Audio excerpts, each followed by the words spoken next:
Old School Automotive back again today, guys. Boy, it has been a crazy week with a crazy start to last week. I unfortunately had every independent mechanic's worst nightmare. It was a comeback, and it was almost a comeback with a dead engine. So if you recall from last week, I did this oil cooler on this 2015 Dodge Grand Caravan with the 3.6 pentastar. And I installed this metal one right here because, I agreed with the stuff I read on the Chrysler forums that the metal's going to hold up better, not going to have to change it again in 60,000 miles.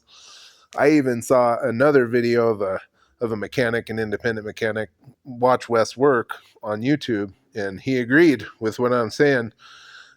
Metal's got to be better, right?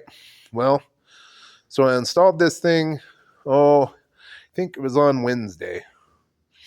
And on Monday afternoon, I got a phone call that said, my wife said that she was driving the van and the oil light came on, and then it started making really funny noise, and then it stopped, so she just kept going.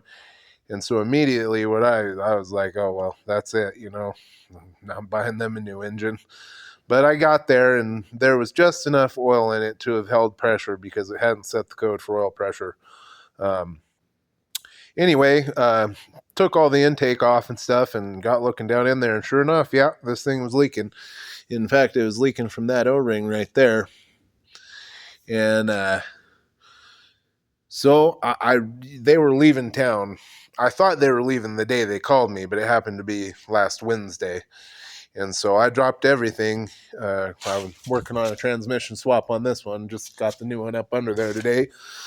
Dropped everything and redid their oil cooler. I installed, it was a standard ignition part. Standard, I think, is the brand of the part that I installed. It was plastic, just like this OEM one. I installed it. I bolted it down. I filled it up. I sealed it up. And everything was great, and they took off across the country. So, I guess, the point of this video is, was it me?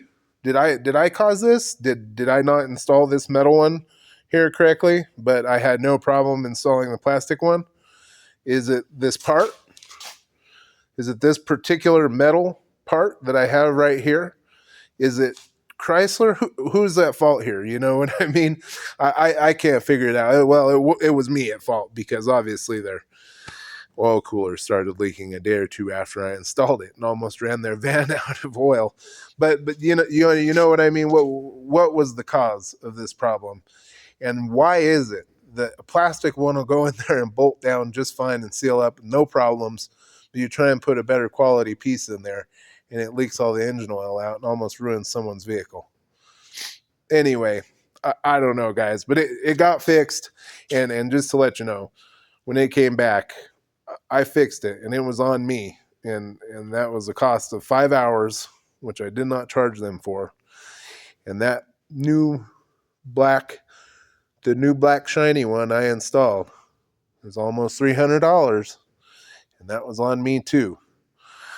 So, to conclude, I guess if you're an independent mechanic watching this stuff, you should probably follow a rule that I was taught a long time ago, and that would be one of two things.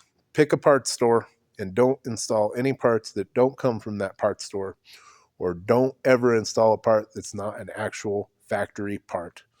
Now, when you start getting into some of the older stuff, like maybe that one, that's not going to be an option anymore. But even on something like this, you could probably still find factory parts for. Anyway, guys, thank you all so much. Like, subscribe, comment. Let me know what y'all think about these oil coolers. Like I said, was it me? Was it the cooler? Is it Chrysler? Who's at fault here?